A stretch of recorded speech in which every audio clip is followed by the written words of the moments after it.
cheer them on. They love it when you do that. And again, thanks so much for being part of the PBA event here at Olympia Lanes. I'd like to thank our host, Nick Loxis, who is away at a birthday party for his daughter. But thanks so much to Nick. He's been with us for a number of years here at Olympia Lanes.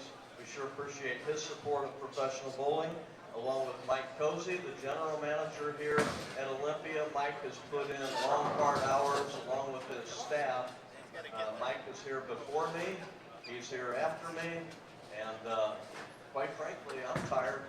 I don't know how Mike does it. But thanks so much to the staff for their preparation and making this event so special. We had a great Pro-Am here on Monday, and thanks to all of the Pro-Am bowlers for coming out and joining us as well. Hopefully they had a great time bowling with their pros. Of course, we'd like to thank our title sponsor, South Shore Sports Promotions. Thank you very much, along with Lakeshore Convention and Visitors Bureau. They have been with us a number of years as well. Rick Klutka is representing South Shore Sports Promotions with us. Thank you for coming out, Rick. And we have some other special guests with us today. First of all, Chris Cole, the Association Manager for the GCA USBC Board and Board members, excuse me. Thank you for being part of this event. And Mike Kubaki, the coach for Calumet College of St. Joe. He's been out for a few years here. Thanks so much. And of course, Joel Miller, who is the secretary of the largest senior league in the state of Indiana for men over 55. Thanks for coming out again. Also, I'd like to thank the media for being part of this event. They've been with us for every year that I've been here as well. With the Post Tribune, we have Tony Nacella with us. Thanks so much, Tony, for being part of it. And Johnny Dorches from the Times. Johnny, are you out here? And last but not least, our very own Bill Vent with the PBA, our PR man. That's Bill. We've got some great matchups for you today. We have in the top 5, they are all PBA champions coming to show you what they've got on the lanes. We have 2 Hall of Famers, PBA and USBC Hall of Famers, and we have a past Tournament of Champions winner as well coming up in the upcoming matches. So they should be great matches. And in the opening match, it will be Gregg Zicha from Glen Ellen, Illinois. You've been cheering for him all day. So congratulations to Gregg. Gregg is a 3-time PBA Regional Tour champion. He's also a holder of 2 USBC titles. This is his 3rd PBA 50 Tour event. He's made the cut in all 3, and this is his first top 5. And he's got his hands full. He's facing none other than Amleto Monacelli from Venezuela, now living in Miami, Florida. Amleto happens to be a 20-time PBA Tour champion. His most recent championship coming in Japan. He won the 2016 Japan Cup. He's a 6-time champion on the PBA 50 Tour. He's won multiple events across the world. PBA and USBC Hall of Famer as well, Amleto Monacelli.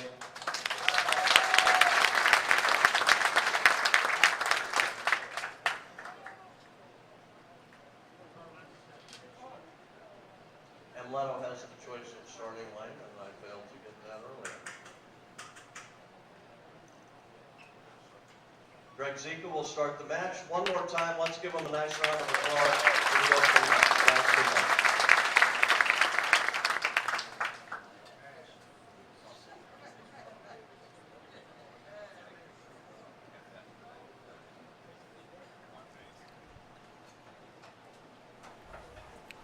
All right, good evening, bowling fans, and here we are, PBA50 South Shore Open, opening stepladder match.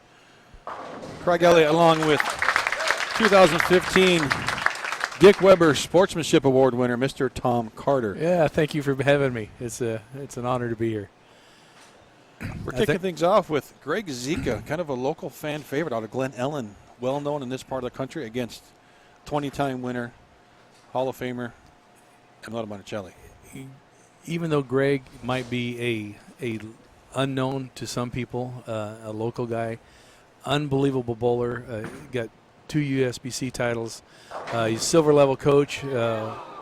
One of his kids just won the U15. One of his girls at Junior Gold. Yeah, Mabel Cummins, the U15 title.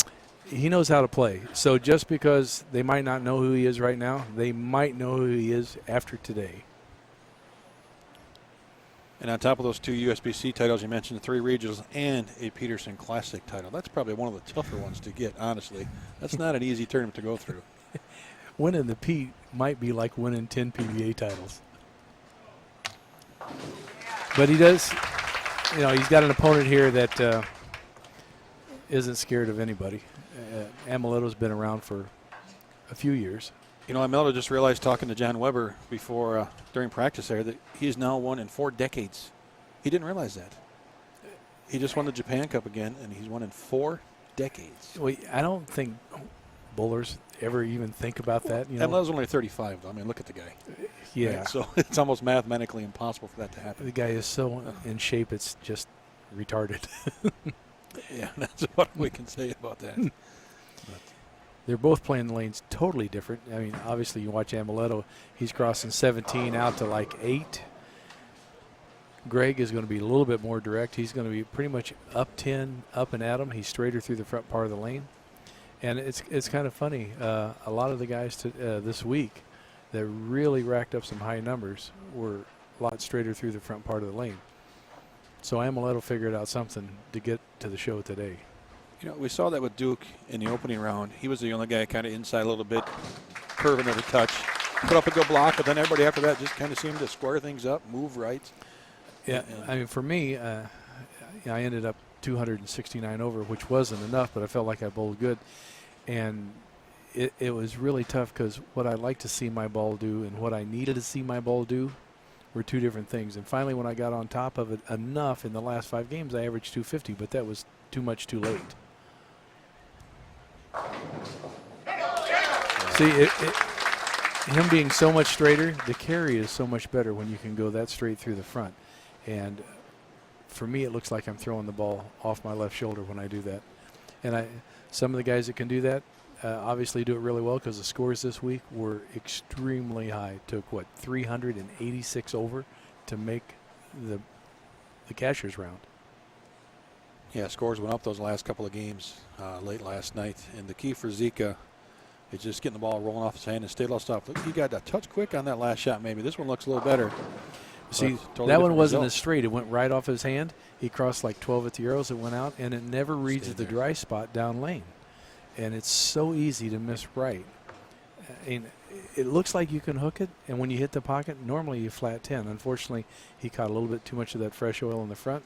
Ball just hydroplaned. We're on 47 feet, and it's not a lot of volume, but it's still 47 feet. And the problem, ooh, that was close. The problem with our pattern, a lot of guys used a lot of surface, and they burn up the fronts, but we still didn't have a lot of back end. So the ball hooked, kind of like laid off. And the straighter guys could strike. Yeah, we saw a concerted effort yesterday morning when B Squad came back that they were putting some surface on the ball before they started. A lot of it. How about screening it? I thought if you guys had a rasp. I mean, they had some serious surface. I mean, we even saw Bob Learn come and grab a 500 pad off, and you see that. Yeah. Well, I crossed with Bob. Unfortunately, he hurt his wrist, but man, he was, when we were practicing, he was grinding on a ball just, because we couldn't get the ball to read the mids. And a ball has to slow down in order to hook, and there was so much oil, it seemed like the ball just kept picking up speed and never would read the dry spot at the back end.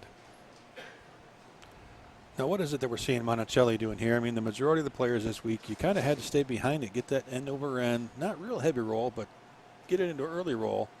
And let him not get around it like he normally does, but still maybe a little more tilt than some of the other players, but still getting the ball to read and finish. How can you do that? Obviously, Amleto being as great as he is, that shot there, you can tell he's playing with speed. And he's slowing it down so his ball gets a chance to pick up. Because like I just said, that if the ball doesn't slow down, it doesn't hook. Right. And he likes to throw it a little bit firmer. So I think he slowed it up some to get the ball to read. But the problem is if you get too slow, it's right through the face. And normally you don't get any kind of a break on this pattern because of the length. This 3-9 is no gimme on this pattern.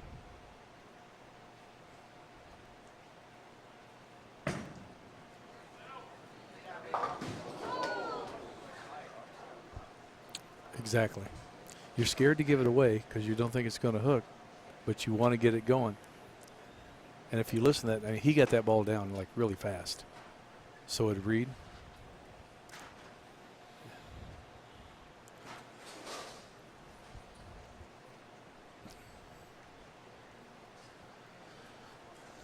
You know, interesting talking to Amleto before the match. He's thrown that cyborg all but 2 games this week.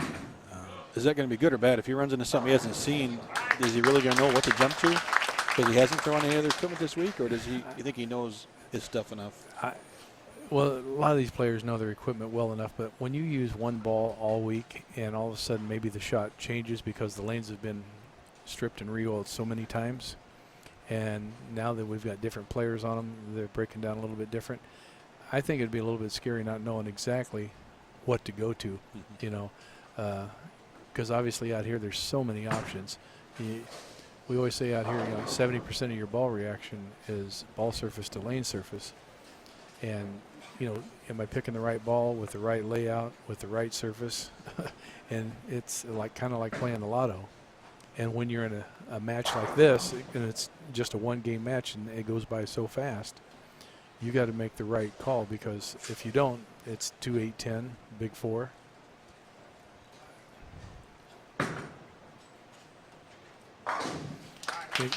Gregg's going to be much straighter. I think he's going to get in less trouble unless he just gets slow. He knows what he's facing. He just can't try to fit it, and that's the hard thing on a lot of oil. People try to fit the shot.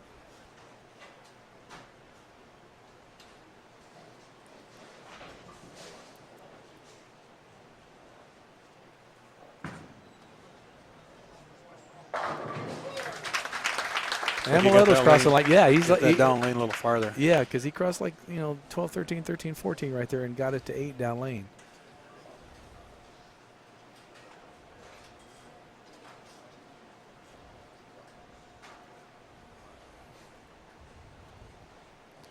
He's a smart player. Ameleto's, you know, he's going to watch what Gregg's doing.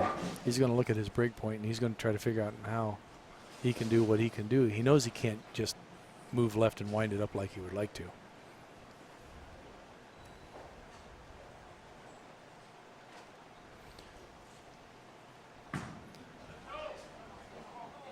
He got that right way too soon with a little bit slower speed, and boom, right through the face. Like a good 6 or 8 foot earlier, that ball just got right. And yes. Slowed down in a hurry and just went left. And a big opening for Zicha. And he even mentioned earlier that he needs to take advantage of the breaks because he knows he's going against all these Hall of Famers and guys with a ton of titles. That's he where can't let up and needs to jump on it when he gets that opportunity. Oh, and I'm sure Gregg will at this point. And the match is evened right up now, and it's just straighter is greater on this, I think, until the lane really opens up.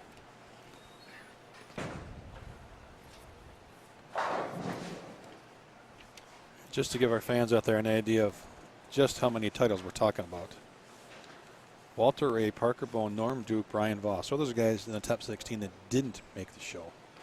That's 214 national titles in the top 16 coming in this afternoon. That didn't make it. Hey, it was funny, as straight as Walter can be in this last round, his ball actually was hooking too early, and it just couldn't. And Parker was having the same thing. If he moved too far left, the ball hooked early, but if he moved right, the ball didn't read. And a lot of that speed and the right surface on the ball. This pattern is so touchy. We're so used to seeing hook down lane. We get used to visually seeing that. And this pattern, because guys use so much surface, because they thought it wasn't going to hook, everything started hooking early. And then trying to fight the fronts, let alone trying to fight the back ends. Big 2-7 conversion for Zicha.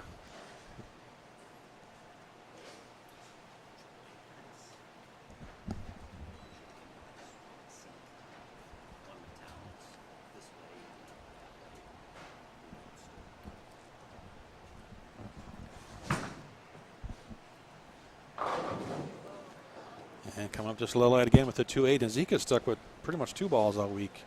The Alpha Crux and this snap lock, and the Alpha Crux a little more aggressive than this snap lock. I don't know if he just feels this gives him a little cleaner read through the front. Well, it's not recovering though. Yeah, unfortunately it's not recovering. It might need a little bit of surface on it, but some of the guys went to Pearl, and the guys are like, why would you do Pearl on 47 feet of oil? But since it was a lighter volume and the heads were breaking down, guys used Pearl, got it through the front, and since there was some surface on it, the ball still read the mid lane and give you some kind of motion on the back end. Didn't retain a little bit of energy when it hits right, the pocket. Exactly. I've seen so many guys sand balls and then the ball just burn up and never even move on the back end, and that's a hard visual to understand. Most people think, oh, I got to sand it more because it didn't hook at all. And you have too much on it.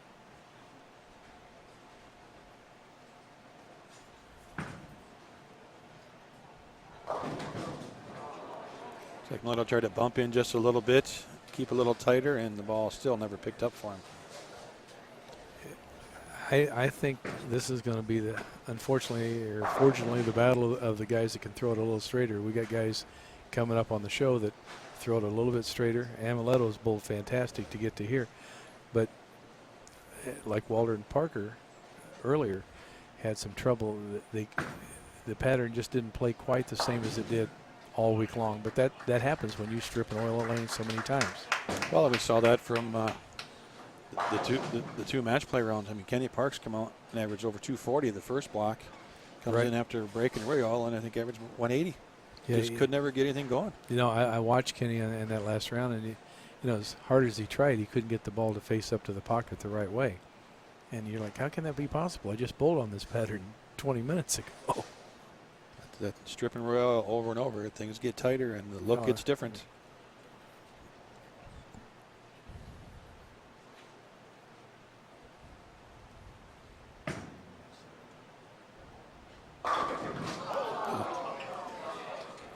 That's the kind of thing that you're kind of struggling anyway, and then you finally throw one really good, but you don't get the break. That's what really messes with your mind. You know, like, what do I got to do to knock 10 down? You know, Monacelli's got 20 national titles, 6 PBA50s with 3 NBA majors. He just won the Japan Cup this year, a national title. He's definitely got the experience, the knowledge, but what's he got to do to figure this out now? Unfortunately, it happens so fast. There's only 10 frames, and he's only got 2 left, and his best look is at 182. Not that, Gregg's just got to fill frames, but Amleto's got to figure out a way to throw a 4-bagger when he hasn't even thrown a double yet. Yeah, not a position you want to find yourself in. No, and it's a little. Again, he's only thrown that 1 ball all week, so what do you do? It's a little tough to loosen up your swing. Gregg is safe. And, he's not giving up the pocket. Normally, the worst thing he's going to be shooting at is some kind of, hopefully, single pin spare. And if you watch like that ball, it's more at the pocket through the front part of the lane instead of away from the pocket. It's just he's got to find the dry spot on the lane that the ball will face up. And he obviously can't change surfaces now, unless he changes balls. I think he likes that ball. Can they change between games, though? Yeah, they can. So after this game, he might want to touch it a little bit. But you don't want to get crazy with it, Taking a little time, getting that thumb hole feeling right, because he knows this match isn't over, but he needs to just keep filling those frames with good count, and it's going to be tough for Monacelli to catch him. Well, he's got a possible 207. Amleto's 182. He's just got to make sure that he doesn't get any bad breaks. It looks like he got that one to the dries just a touch quicker, and the ball did, like you say, face up and drove through that pocket just a little bit stronger than we've seen throughout this game.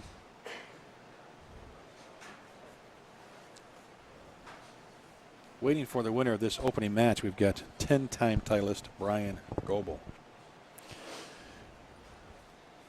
Bryan's going to be a little bit tough on this because he didn't give up the pocket the whole time. He's going to be going at him. His role's a little bit more unique than anybody else on the telecast tonight, and that's going to be a tough match because it looks like it's going to be Bryan against Gregg Zicha, and they're both going to be playing the same part of the lane. I'm sure Bryan's going to be wanting this. He's coming off of a little bit of a sour week last week. He didn't bowl as well as he wanted to at the World Championships. He did make one cut, but that's not normal for Bryan. So I think he's got something that he's got to prove. And with a max score 171 for Monacelli, 9 out is 175 for Zicha. So even if he gets all three, this match is just about mathematically over. I think Gregg's just got to stay behind the foul line. And this is one of Gregg's lower games of the day. Hopefully he gets the jitters out, calm the nerves a little bit, gets past the first match. Well, that's just it, getting past the first match. I think once he gets past the first match, he understands what the lane's doing because he's got experience on it now. His adjustments should be a little bit easier for the next game. I mean, Bryan's coming in a little bit lost. Even though he's going to get practice shots, Gregg should understand what the characteristics are going on right now between the pair.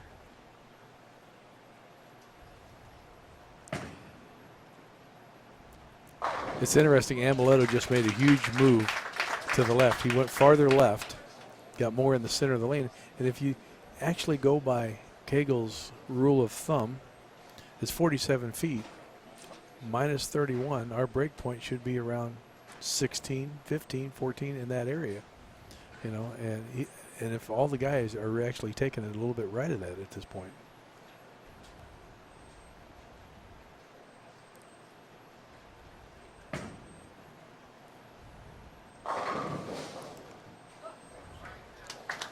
A solid 9, a couple of 10 pins, a couple of splits, and that's a 170 for Monacelli. Gregg is going to slide into the next match, but he's got an opponent that's going to be a little bit fierce. Well, and he only needs to fill 7, so he's got a couple shots here to maybe try something. He'll experiment. He's a silver level coach. He knows what's going on.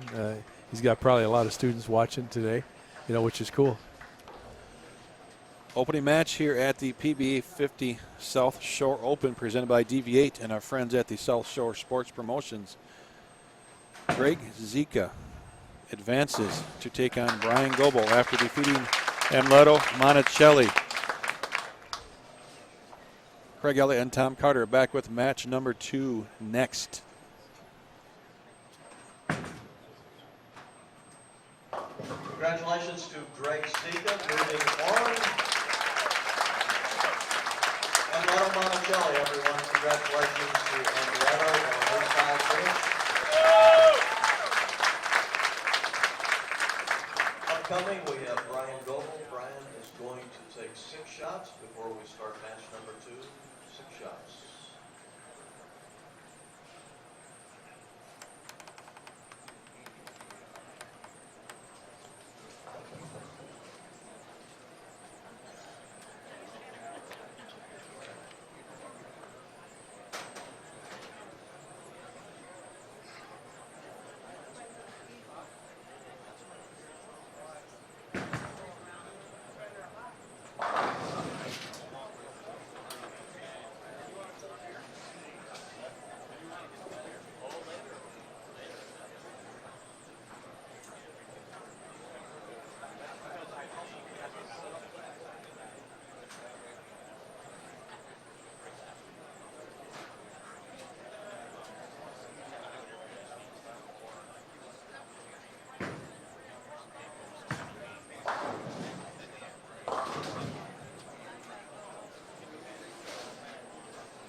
spectators, just a reminder, those sitting up on the top row, watch your heads. It might be too late, but if you need ice, you get something to deli. Definitely please don't get your head. I heard that always down here.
Ladies and gentlemen, we are ready to start match number 2 of the PBA50 Tour South Shore Open. It is 10-time PBA Tour champion Bryan Goebel, past Tournament of Champions winner, going against 3-time PBA Tour champion Gregg Zicha. Match number 2 coming your way. Zicha will start the match. Guys, good luck. All right, here we go.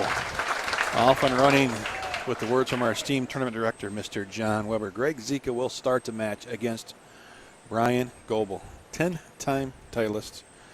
Future Hall of Famer. With the TOC title in there as well.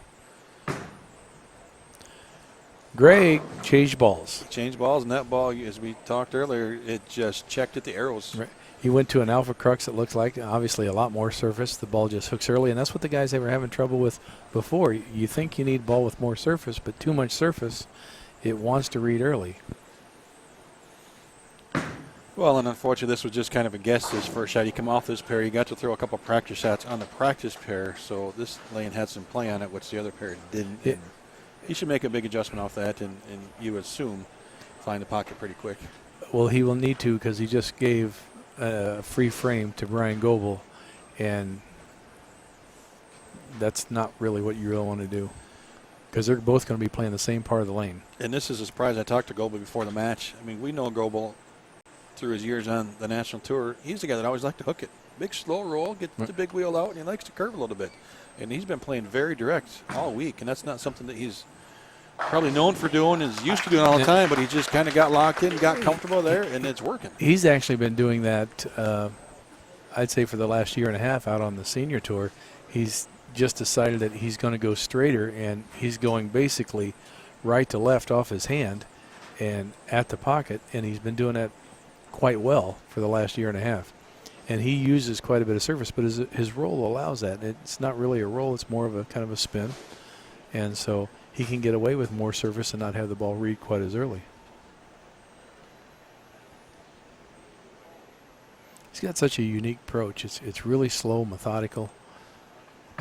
But very strong arm and keeps the ball on target very, very well.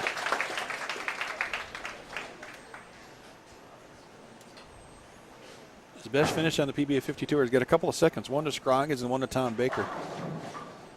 So looking for his best finish out here yet. He's looking for his first senior title.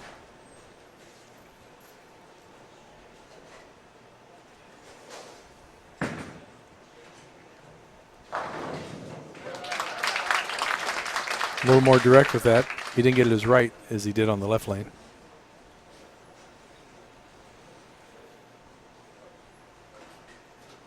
Almost like what Bryan just did. He went at him a little bit more.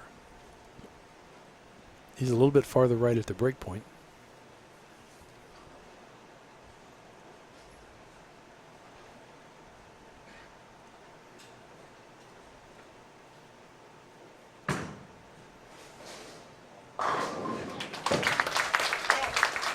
Good adjustment after that first shot. Now it looks like we have a match. We got a ball game now, ladies and gentlemen.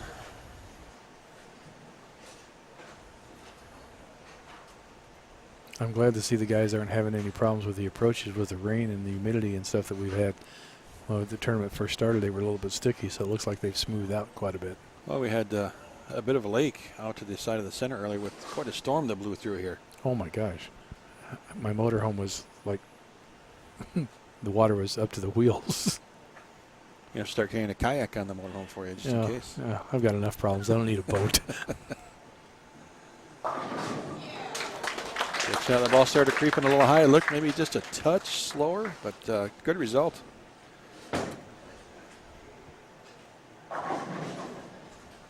Yeah, he really went at him that time, but the ball held a little high, kind of held pocket. Everybody needs to take a little trip every now and then, you know. You know, that's been his key to success, he said this week. He's just been able to keep the ball in the pocket. And like we saw a lot of players with a bunch of splits this week, and I don't think Bryan's really fell into that. He's kept the ball in play, not giving the pocket away. 7-10s were huge this week. They were all over the place. Just bunches of them, and then you make an adjustment. It was Greek church right through the middle.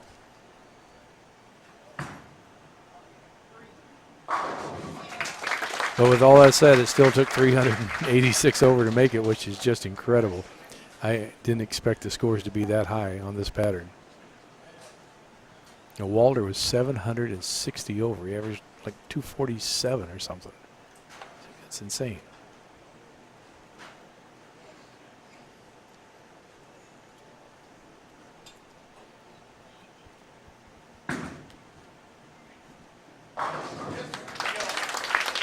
Gregg's making it a match. He's really going at him now. You just can't give up the pocket on this. And he crossed like 12. He's inside of 12, or the marker down lane around 12.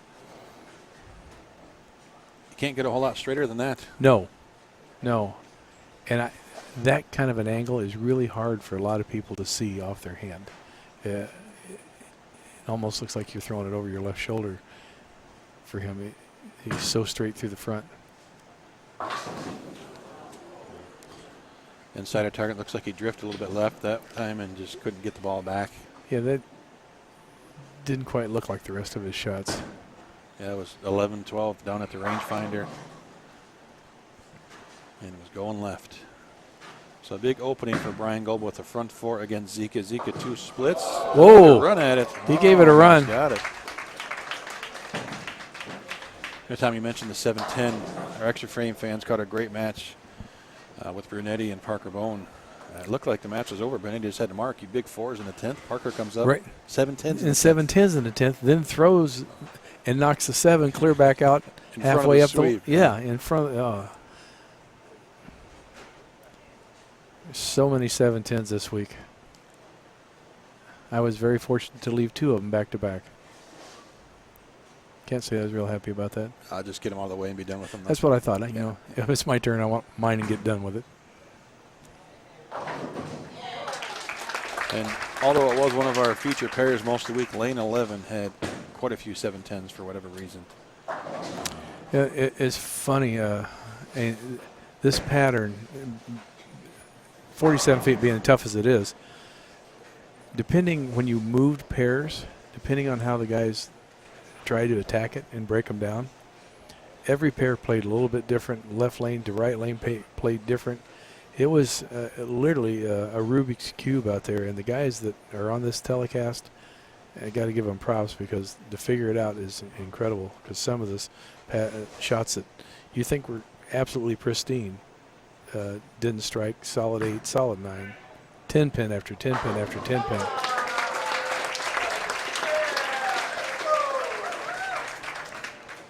Well, Bryan's seeing something like out there right now. Front 6. I think, you know, Bryan hasn't won out here. He didn't have such a great week last week, and now making the show, he's got something to prove, and he's very, very focused. And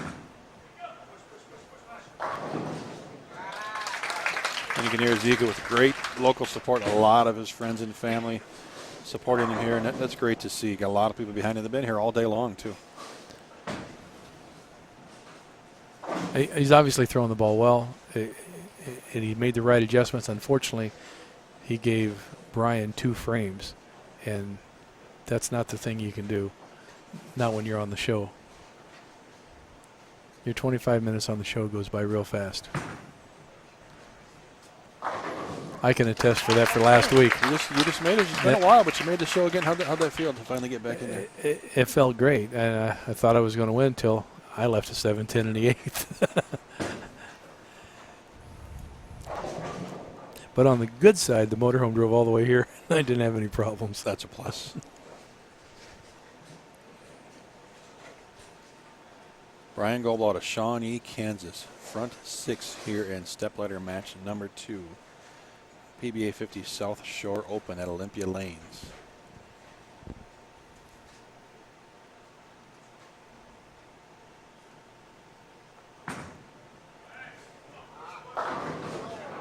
Oh, he got that one in a little bit, and he knew it as soon as he let it go. Crept a touch high, but just a 4-pin though. That could have been The biggest thing is, quite Phil, a few different leaves there. if you can fill the frames on something that is, and I keep saying it's tough, it was tough for me on this pattern. That's incredible because the splits they would jump out at you at any time.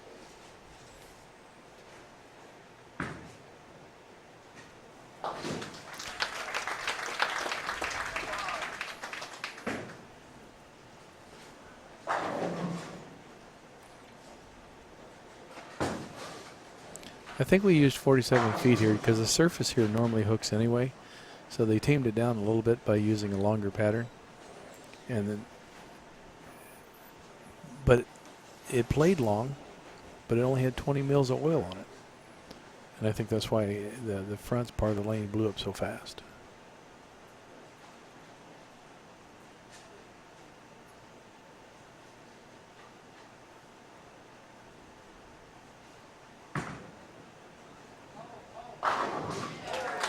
He's got a great look to the pocket, and if he keeps that up, he's going to be forced to be reckoned with through this entire show.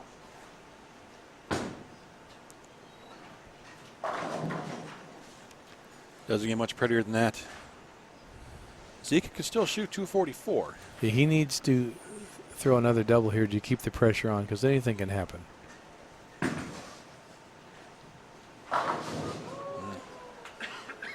That didn't unfortunately help his situation any. He's looking at 220 right now. If he feels the rest of the frames, that just means Bryan basically he doesn't have to strike anymore. He just has to mark.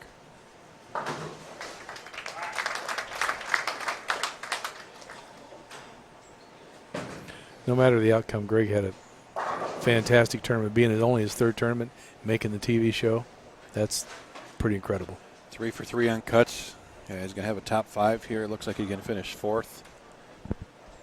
I don't know if he's going next week on Cheetah, but he should be. Yeah, with the line he's playing here, I think his shape might fall right into that Cheetah pattern a little bit. You might want to throw him in the motorhome and take him with you. Pay for gas.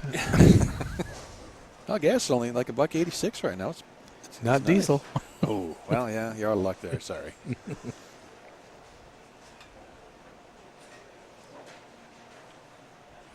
Our next match, Pete Weber. Yeah, the good news, Bryan Goebel, he's going to get by this match with Gregg Zicha, and then he's got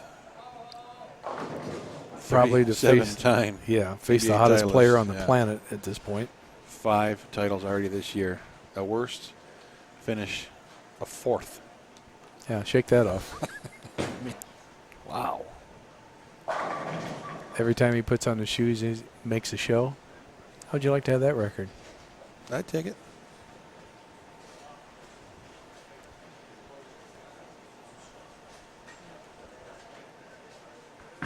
We got Pete Weber, Lennie Boresch staying loose off to our left as Goebel cleans up the spare. And just stay behind the foul line. And this match is officially over. Great week, though, as he said, by Gregg Zicha. I mean, he's been up in the top 10, I think, all week long.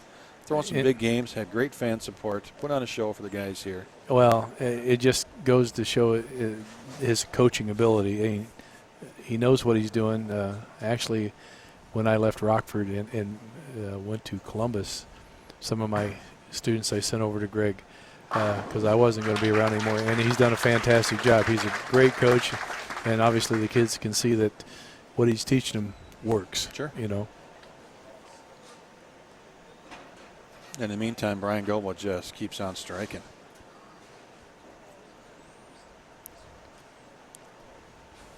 You think he'll try a different ball in this fill shot just to see? You know what?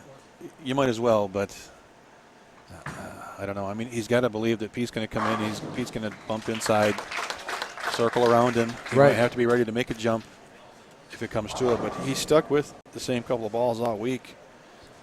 I think I'd have to throw one just to see, because you know that these guys playing the same line might be making Pete's break point just a little bit crisper.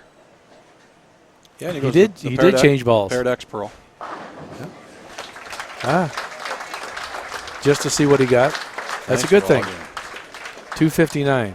Nice ball game. Next up here in our semifinal match, PBA50 South Shore Open. 37-time titleist Pete Weber. Trying to make it 100. Yeah, no, he'll go for 99. I thought he already had. He's got 98. He's got 98. He's got okay. 98. And 10-time national titleist Bryan Goebel. So it's a race to 100 titles for him and Walter Ray then.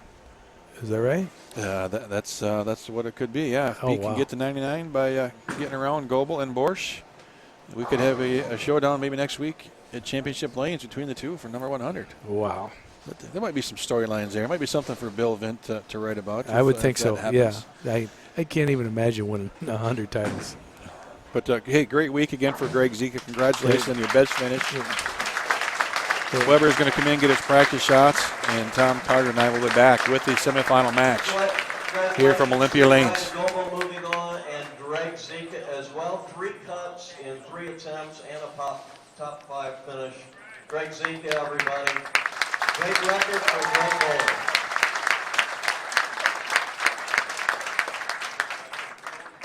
Okay, we are going to take some more warm-up shots here before we start the semifinal match. Pete will take 6 shots if he wants them, and Lennie 4. We'll get the semifinal match underway for you.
Okay, ladies and gentlemen, we are ready to start the semifinal match of the PBA50 South Shore Open presented by DV8. And it is 10-time PBA Tour champion Bryan Goebel. He's facing off with 37-time PBA Tour champion Pete Weber, going for his 6th PBA 50 Tour title of the year, making his 9th top 5 and 9 attempts. So it should be a great match. Guys, good luck. Give them a good show. You notice John Weber didn't have to look at his notes to go through Pete's accolades. He's done this a couple times with him this year. I've always wondered how he can't say his brother. You know, he's so professional about it. You know, Oh, yeah. he just disassociates himself. Say my brother's absolutely a fantastic bowler. 6 titles, or going for his 6th this season. It's incredible. Not if Bryan Goebel's got anything to say about it. On 259 last game, and he's going back to that swerve GT and doing what he did a lot of against Gregg Zicha. He obviously feels pretty comfortable on the lanes. He's got a great look. He's going at him. He's not really giving up the pocket at all. He's just got to make sure he doesn't go high. And it's going to be a tough match because Pete had a great look all week too. I mean, he started out the day, 290 his first game out. First game of the tournament was 300. And there's that hop on the approach. That's 9-pin. And what can we say about Pete? I mean, we know 37 titles, 9 PBA 50s, 5 this year, 2-time Triple Crown winner, 10 majors, tied for most of all time with Pro. I mean, just he wins everything. Worst place finish of 4th this year. And I talked to him outside before he came in, and he really feels, this is his best year ever. Is that possible? That he's just getting better? Yeah, I guess. He's thrown it better than anybody on the planet, I think. It's just amazing to watch. He makes every pattern look like he has a locker at the place. Yeah, I mean, I've seen him now at, 5 or 6 tournaments, and it's like he throws the exact same shot at every one, and they all strike. But when you're throwing it good things happen, and that's, to be expected when your last name is Weber. He's been on this game for a while. Yeah, he's got such an amazing roll and release, and that open-handed signature follow-through, and it's just fun to watch because how do you reproduce that? Well, even if you go back to his first title this year at the Villages, that looked very similar to what we saw there. Open a hand, just get it off quick, let the ball roll. He lets the ball do the work. Yeah. And we always say that to all of our students, just let the ball do the work, but that trust factor, you think you got to do something to it. And he's figured out how to trust it.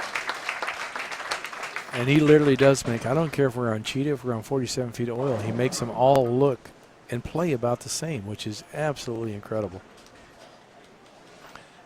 But right now he hasn't scared Bryan Goebel a bit, I don't think. No, and like you said, Bryan wants to win. He's got a couple second-place finishes. He's been out on tour for a lot of years. He's 55 years old now. He wants that win. I mean, all the guys want to win, but he's ready. He's ready for that win. We all want that win. That's why we're out here. It's never about the money. It's always about the titles. I can spend the money, but you can't take the title away from us.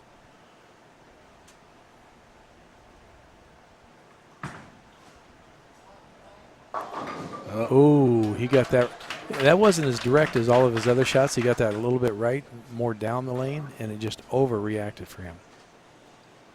Might have got away with one here, though. This could have been a split. Very easy, just a 4-pin. Not the same 4-pin he left the last game. Like you said, it could have been a split real easy. Easy enough spare. Really evens up the match, though.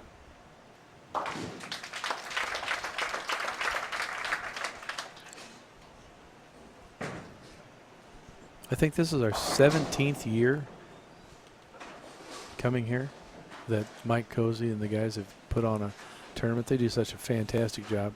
They give us coffee and muffins in the paddock. They treat us like gold here. It's pretty incredible. And it's been a good crew of fans in here the majority of the week as well. Even during the daytime when most people are at work. Yep. Good support, and they see a good support here. We're packing the stands, a lot of people here, and Weber just throws another strike. See, I think if we could play one of the other tournaments that he won this, it looks like he's playing the same part of the lane. You could go to the Villages, you could go to the Senior U.S. Open. The only thing different is his shirt. Exactly. And again, he's stuck with that Alpha Crux all week long. Yeah. The only thing he did was surface it a little bit, but he used the same ball all week.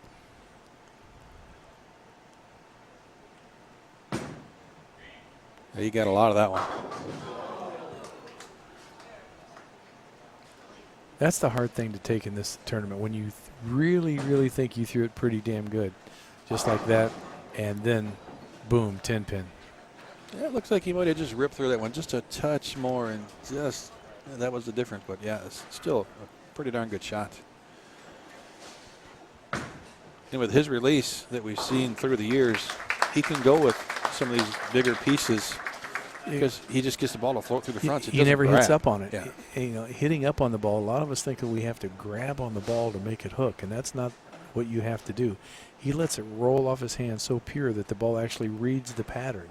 And when a ball reads a pattern, you can make good adjustments. When you're trying to make a ball read a pattern, the pattern changes drastically on you.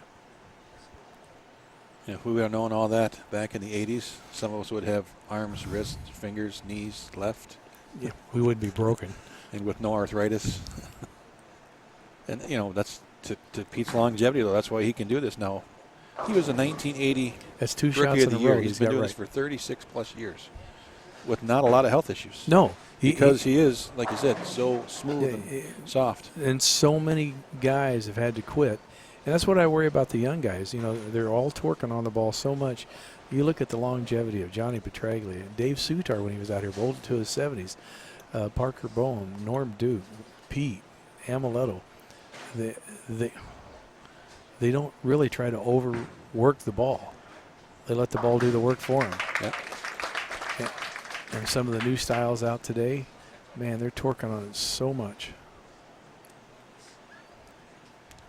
And it's a one-pin match early on through 4 frames. Pete Weber, Bryan Goebel, semifinal match. Lennie Boresch Waiting in the wings. Looking for his 3rd PBA 50 title.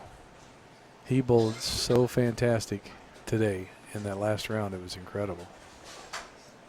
I could have swore he had a locker here. He bowled so good.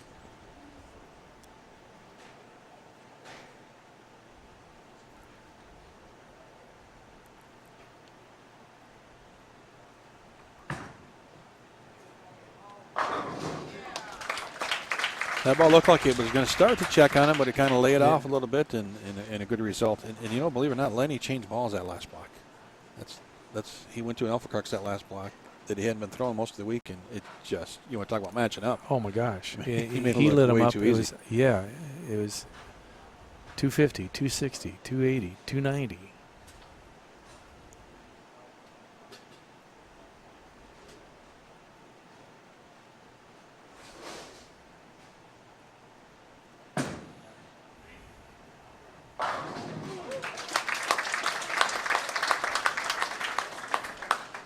It's almost you don't even know what to say about Pete's style. It's just there. For the people at home that haven't ever met him in person, it's almost shocking to me the amount of power that he can generate for such small stature. He's not a big guy. No. And you can't really get much. He's got to be, what, 5'7", 145 pounds soaking wet? Maybe. But you take a look at Norm Duke and Amleto. They're not big guys either. Wayne Webb, when he's out here, not a big guy. Oh. That messenger went behind the 9 and missed it. You got a little something to say about that 9. Yeah, here we go. He's... Another look. Messenger right behind it. Yeah, he's talking to that pin.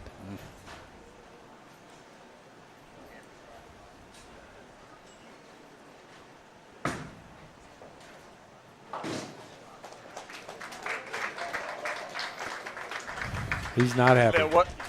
That was an index finger, everybody. Don't start writing on Facebook that it was something else. It was an index finger.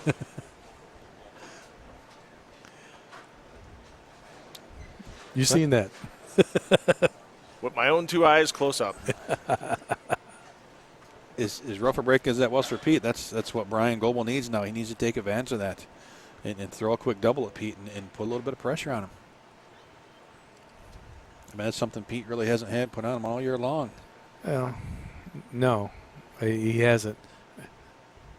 I'm going to reminisce for a second. I thought I had him beat. I was ahead of him until I threw the 7-10 in the 8th. I thought I had him beat. And then slow rolling 10 pin. Oh, my goodness. That's the kind of breaks that you need to win a title. Mike Cozy up out of the chair quick, correcting the score. You know, we always wondered why, and I did wonder why they used 47 feet of oil at this place. But I got to talk to Mike. The lanes were put in 2001. So they're 15, 16 years old. He's got 2,500 league bowlers, which is incredible. Wow, yeah, that's fantastic. That's a lot of lineage, not counting his open play. So there's a lot of topography out there on those lanes that create friction.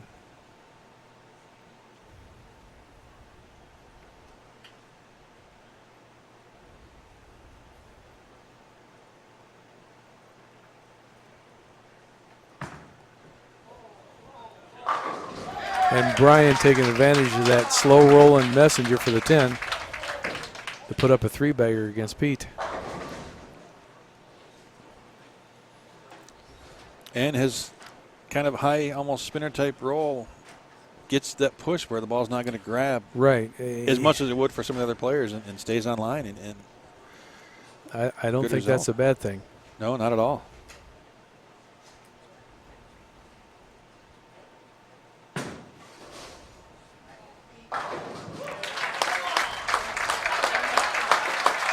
All right, this is where Pete becomes a different person. He's got it backed in a corner, didn't get a break, and he's one of those players, it seems like if he gets that attitude, some people call it mad, whatever you want to call it, it's like his focus as a switch goes off and everything just goes right, laser beam type. It's getting that edge, though. I mean, that's what it is. He's got something that, I mean, you know, you've been out here a long time. There's tons of players with tons of talent, but knowing how to win, knowing how to handle the situation, being able to harness everything that's happening, that's what makes him a winner. Right. You know, they come back after that. He's super focused now. Look at that post.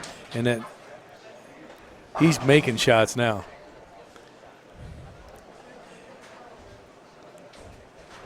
I don't know if it's in Bryan's head, but he needs to be a little bit concerned. Yeah, he's taking a deep breath. He's got a little lead now.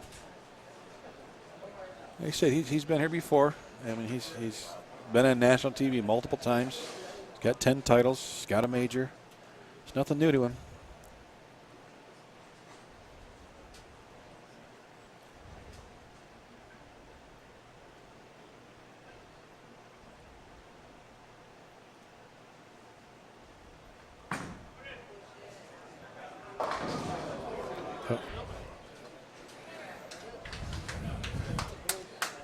A little slow. Well, yeah, I think he overthought that one maybe a little bit.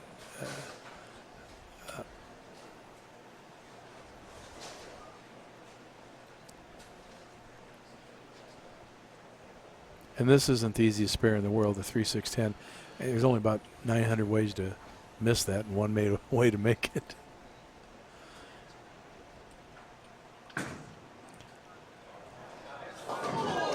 Wow. Off his hand, I thought that was a complete miss. I think he probably agrees with you. Oh. That was right fast. Oh, my God. Got something. Well, that had picked up the 4-7 if it had been there. This match tightened up a little bit. Yeah, Pete can shoot 249. 245. 245 for Goebel. So Pete can actually get up in the 9th to 10th frame, regardless of what Bryan does here, and lock up the match. Yes, he can.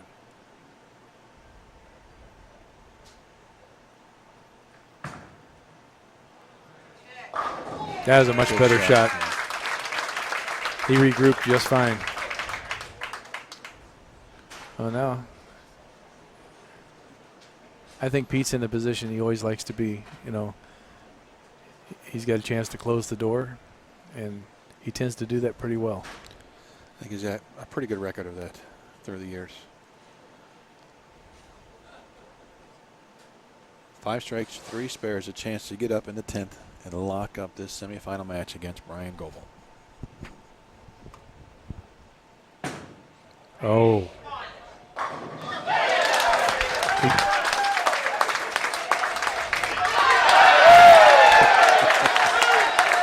There's the Pete that everybody knows.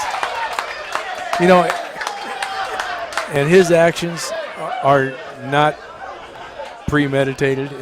It's just Pete. But the thing that he does better than some of the players out there is, I mean, that's an adrenaline rush. Yeah, but it is. So quick he can just bring it right back down and get back in the moment and slow the game back down to where he needs it. And that's a key statement what you said. Being out there because it goes so fast, being able to slow the timing down, literally slow everything down, your heart rate, your breathing, and make a shot like that is absolutely incredible. Fantastic.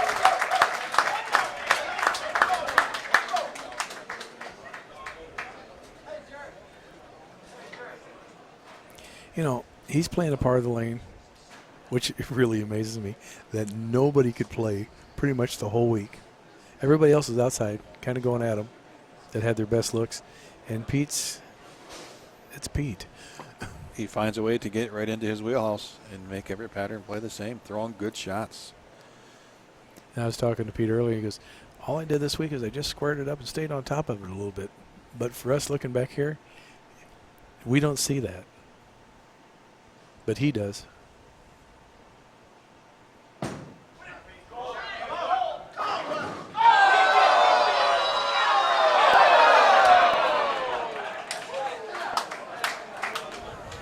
Wow. That 9-pin is going to get the death stare for the next 30 seconds from Pete Weber. Cannot that get is the kick. 2 9s. Oh, my. Both on that lane.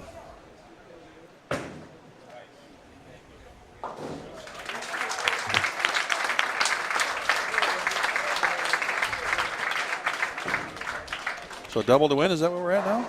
He needs a double to win. Double to win.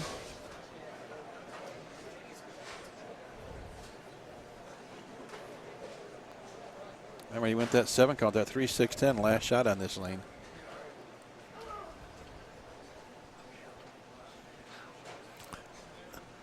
He's just going to keep same line, just stay firm, don't give the pocket away like he's been doing all week.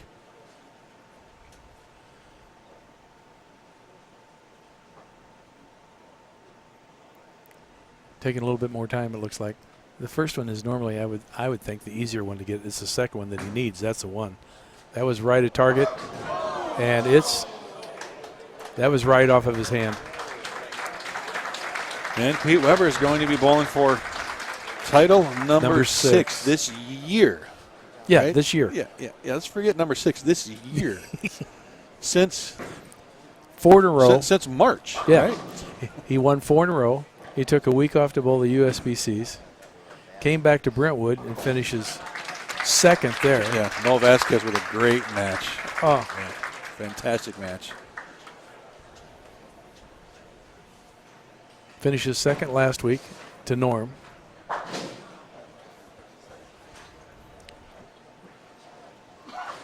And semifinal match up next here live from Olympia Lanes, PBA50 South Shore Open. Lennie Boresch, Pete Weber. Two-time PBA Tour champion Bryan Goebel. Weber moves on, and Lennie Boresch comes up, another Hall of Famer on the way. Lennie Boresch Jr. will receive 8 shots. We'll start the championship match here shortly. Good bowling, Bryan.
Okay, ladies and gentlemen, that is 8 shots. We are ready to start the championship match here at Olympia Lanes in the PBA50 South Shore Open. It's a classic matchup for you.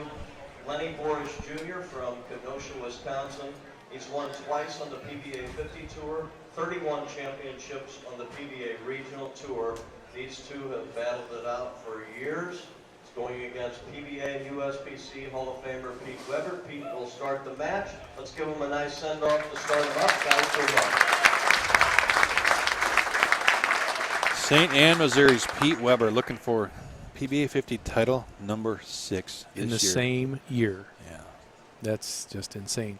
Lennie Boresch is bowling fantastic, though, and I think Pete's going to have his hands full if he bowls like he did in the last round. That lane give Pete some trouble in the last match. He's got to figure it out. I think he made an adjustment off those couple of 9 pins and then just leaves a 4. And Pete did want to give a shout out to his 3-year-old grandson, Leo, who will be 3 on Saturday. So happy birthday, Leo, from Grandpa Pete. That seems so weird to say Grandpa Pete. I've known him for so long. It just doesn't sound right. You know, and we've talked about all the titleists, the Hall of Famers made the top 16, 214 titles. But Lennie Boresch, he's banged heads with Pete Weber for a long time in this part of the country. He's got 31 regionals between the national and the senior tour. And 3 USBC titles, and he's a USBC Hall of Famer. So he's not gonna fold. No, he's always been in contention. He's got a phenomenal mental game. You know, his ball doesn't do all the curves and tricks and stuff, but he gets the ball down the lane. It does the job. A little bit of a stick right there. But he's always in the pocket. And to boot, he's such a nice guy on top of it. Yeah. Very down to earth. Runs a pro shot back home. He even takes your money with a smile. Phil Brilo there.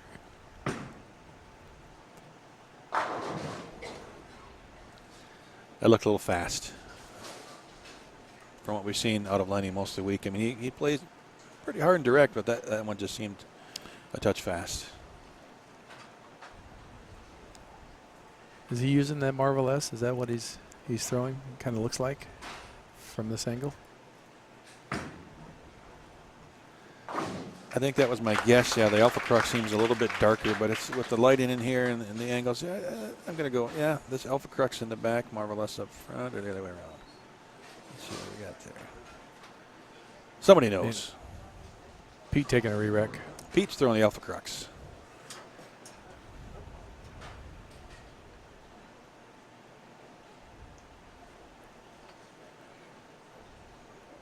Pete's got to get that hand set just right. Once he gets set, you got the little two-step back forward, and away we go.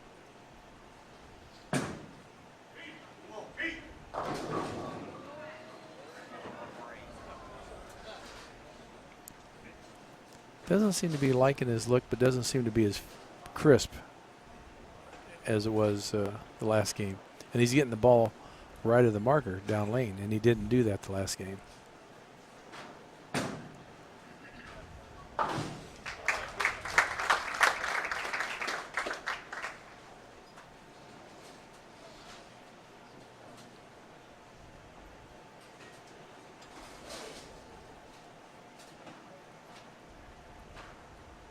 I had a chance to talk to Pete. Always ask him, like, when you're sitting down there waiting your turn, what do you think about? You know, what do the greats think about? And he goes, I don't think about anything. I think about the next time I'm going to get to play golf, what I'm going to eat for dinner. That's what I was going to say. What's the next tee time? Yeah, he doesn't think about the shot. He doesn't. He goes, I don't think about bowling until I step on the approach. He got that ball farther right than he wanted to, and it came back, and he didn't like it at all, but he'll take it. Into that comment where he doesn't think about until on the approach, one of the most common mistakes and errors we see from bowlers is overthinking. Oh. I mean, the worst ball in your bag is between the ears at times, right? Because we can overthink the heck out of it. Oh, it's so easy to overthink, especially if you made an errant shot. You're thinking about how you're going to correct it, blah, blah, blah, blah, blah. And when you get up there, your mind's not clear, and you make another errant shot. And that was anything but errant for Lennie Boresch. That's splitting the 8-9 about as good as you can. Yeah, that's the Marvel S, just going right at it. Yep. He's kind of playing the same kind of strategy it looks like that Bryan was playing. That's that Brett Favre line drive right in the face mask that you're going to catch because it's going to stick to your face. I mean, that's. Well as they bowled in the last round, this could be 280, 279. It very well could be. And we would take it here for the championship match here at Olympia Lanes.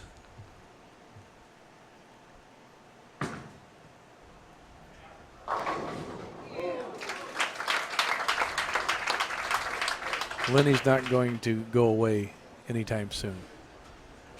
He's got such a unique approach in his power step. He never really gets his foot on the floor. It's like he tiptoes on that step. If you ever watch his footwork, it's pretty cool.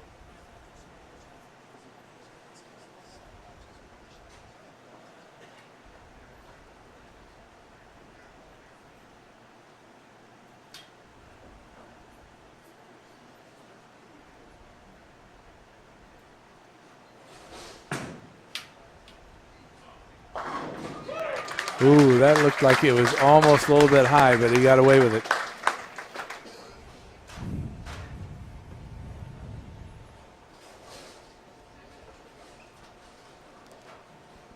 Pete's almost getting it down lane into that no man's zone. He's crossing like 10. He's hitting the marker down lane. In the previous match, he was more like 11, 12 down lane. The ball was on a little bit tighter line. You know Lennie's not going to give it away. No.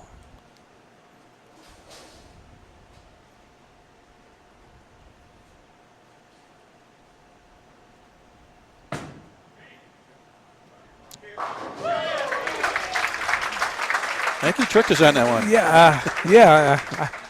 one. Off his hand, he's like, oh, I'm not sure. Then it's like, oh, wait a minute. I like it. Yeah. It's got a chance. Yeah.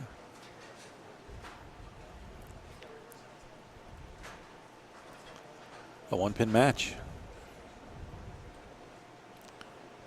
Lennie is always so cool, calm, and collected. And he never gets excited. His approach never gets fast. You know, people normally, they get anxious. You can see their footwork. They get a little quick, and it just never looks like Lennie ever falls into any of those traps.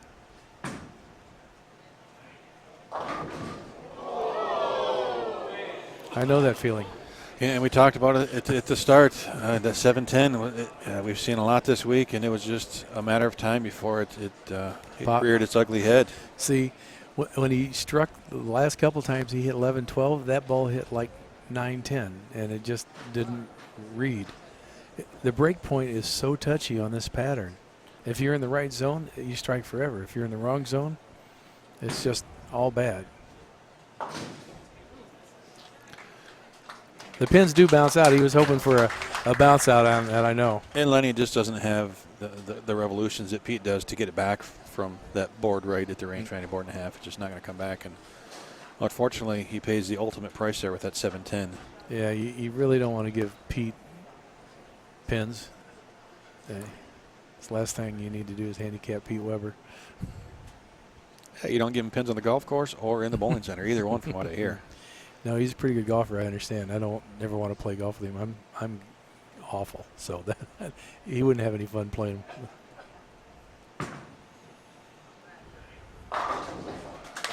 Lennie back on it. Right. And it's unfortunate. It's not like you make a big mistake when you leave that 7-10. It's just enough that the ball doesn't read the back end of the lane at all. And that's the big misconception. Like, well, I get the ball to hook more. I need more surface. Surface creates the ball to hook sooner, not more on the back end.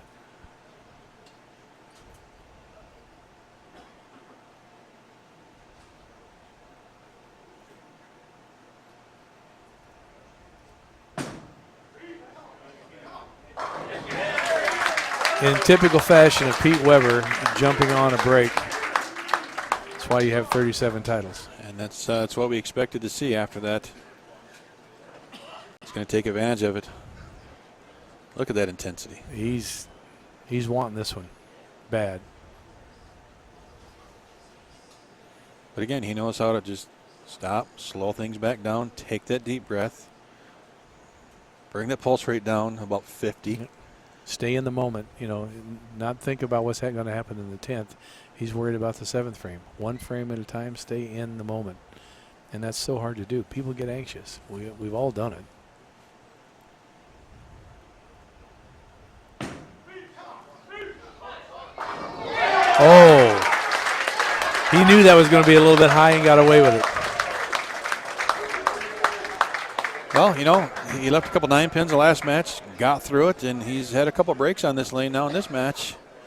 And you got to take advantage of it, and he's doing that. And Lennie Boresch now knows he's just got to strike. Yeah, Lennie's got his back against the wall at this point, and he's got to put up 2 strikes here to stay in the match.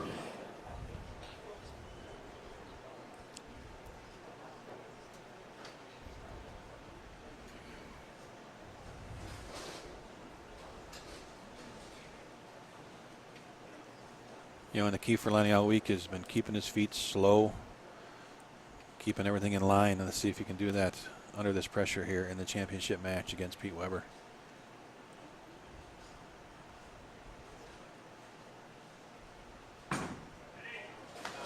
That was left.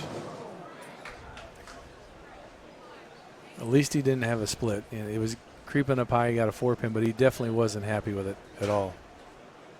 Really pulled that through the zone. Yeah, he hung on to that a little bit too long. We talked about that a little earlier about placing the ball, and it looked like he just tried to place it in the pocket.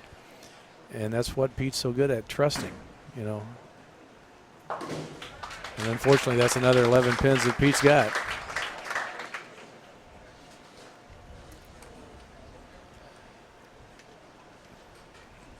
Lennie's looking at a top score of 226. Pete's going at a 279 pace. So what do these players and yourself, Tom, think when you show up to these events, right? We're going to pack up. Everybody's going to head down to Anderson, another tournament. And here's Pete Weber again. I mean, you can't think he's going to win, but, I mean, it's almost going to be like, okay, you know, there's 4 spots in Stepladder available because Pete's going to be there because he's been in every single one of them. And I think we all know that. But we all want to be that one person that's in that stepladder that takes him down, too. Sure. You know, last week I was hoping I was going to be the guy. I wasn't, but, you know, you want to get in the position. And when you get the stepladder, you want to bowl for a title against Pete Weber, Amleto, Walter Ray. You know, it's probably what 95% of us have thought about in our whole bowling career is bowling against somebody like that.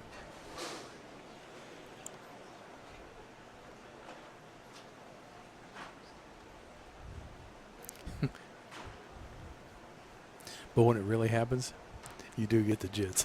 But you have to, right? I mean, if you're not getting nervous, then you know what? Then why are you here? Yeah, Well, it's good to be nervous. You know you're live, but, you know, you got to control that.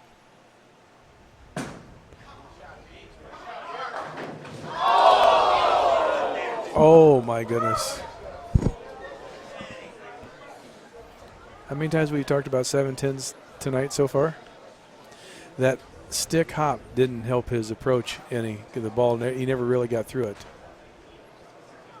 He could bounce it out. You got to hit it, though. Oh. I think he was talking to you.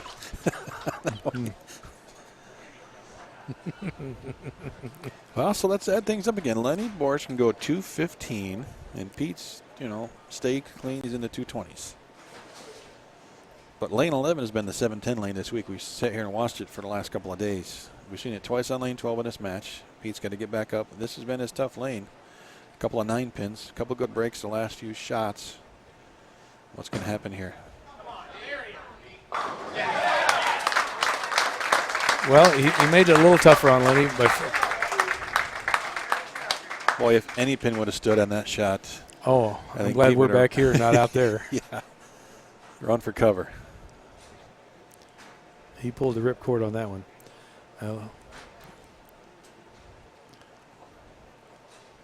Lennie really needs to put 4 in the bank right here. Yeah, he can get up here, punch out, and force Pete to perform in a 10 frame. Much better shot off his hand. It just didn't pick up, though. Unfortunately, this match is over. Yep. I thought we were over there for a second. Technical difficulties.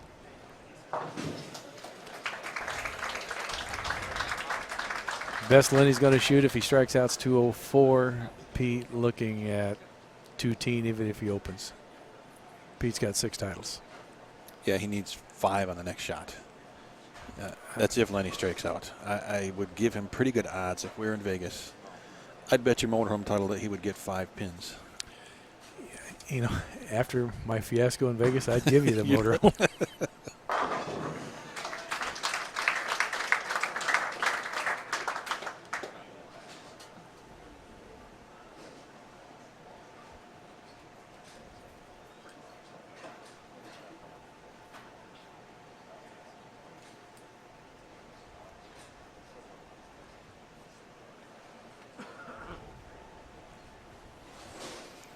Well, he got the first one. He needs 2 more.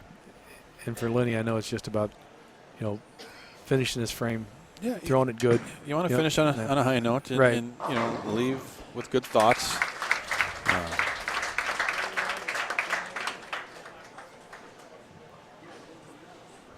Lennie's a champ. He's going to finish strong. Well, and a victory lap coming up for Pete. And you can tell he's throwing a little bit more relaxed. He knows the pressure's off, but it's such a tough feeling. Like, why couldn't I have thrown it like that when I needed it, you know? It's the hardest thing in the world to do. Pete's going to take his spare ball. No, he's not. I thought he was going to take his spare ball and fire it for the win.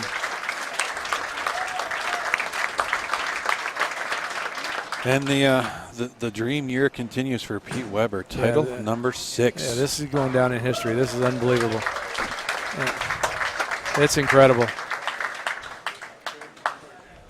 We are actually watching history happen. That's fun to be a part of it. I've been able to see quite a few of the events now this year on the PBA 50 Tour. It's an honor to be able to see this and be able to call this win. I got to call the first one at the Villages. And now you get to call the 6th one. Yeah. And we're not done yet. Yeah. He's not going to be in Elkhart, our very final one, but he's going to be at the next 2 stops. He could have 8 titles. It's a possibility. Unreal. Congratulations, Yep. Pete Weber. Wow. Thanks, Tom Carter. We appreciate you sitting in again for the call. Thanks All for the having fans me. out there. PBA50 South Shore Open champ, Pete Weber. Before we give Pete all of the money and his hardware, I'd like to take the opportunity to thank Mike Cozy again. Thanks, Mike, for everything that you've done for the PBA throughout the years. Stick around. Also, we are going to have a quick interview with one of the Xtra Frame crew. They'll come down and interview Pete for the Xtra Frame webcast. Pete's 6th championship, unprecedented, 6th this year, 10th overall, and just an unbelievable year for Pete. Also like to take the opportunity to thank our sponsor, South Shore Sports, who they've been with us for a number of years here, and they've held PBA national stops here, PBA 50 tour stops, and no better host than Mike Cozy and Nick Loxis and the staff here at Olympia Lanes. So thanks so much, Paul and the staff. Thank you for everything that you've done for us. And the scorekeepers, Don Rodkin is not here right now, but Don put in some very long hours as well. And quite frankly, no better scorekeeper than Don Rodkin. He can do it better than I can, and I've been doing it for years. Thanks to Linda Carter as well, the Xtra Frame crew. Thanks to the media for coming out, and we've enjoyed it here in Hammond. And Gregg, you want to take it away? Well, John, I think you covered just about everything. You're making my job easy. But how about a round of applause for all these players?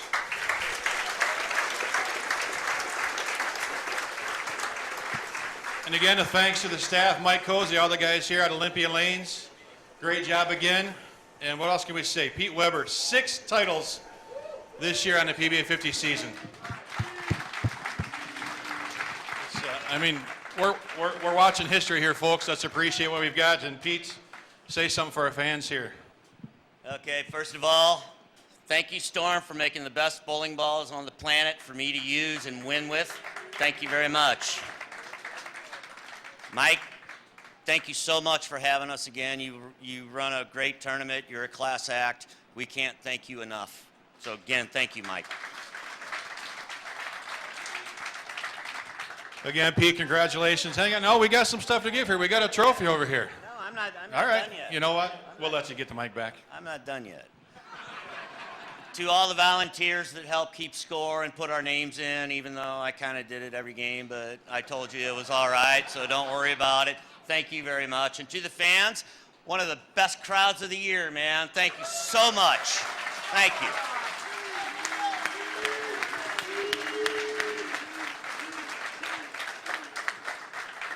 My turn now? Yeah, you can go now. All right. We got some hardware. Mike Cozy, you want to bring it out? Oh, and a check. Do you want the check? Why not? Although it goes to Tracy, I never see it.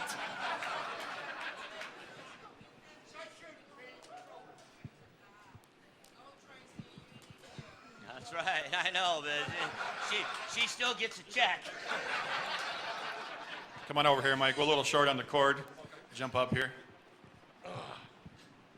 Well, Pete, it's been a great week, and I'd like to thank everyone, all the PBA players, all you fans, all week long. It's been super. Pete, just added to this, probably a lot of them you got there, but this one you can remember Hammond.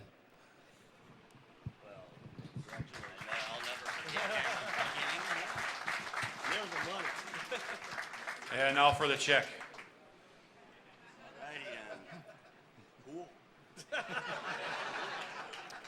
Again, thanks to Mike Cozy, all the people here at Olympia Lanes, all you fans, everybody out there in Xtra Frame for tuning in.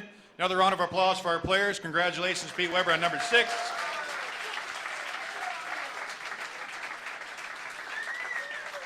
Next up on Xtra Frame, starting tomorrow, the Striking Against Breast Cancer mixed doubles event down at Bowl on Bel Air in Houston, Texas. Make sure to tune in and then join all these PBA 50 players next week at Championship Lanes in Anderson, Indiana.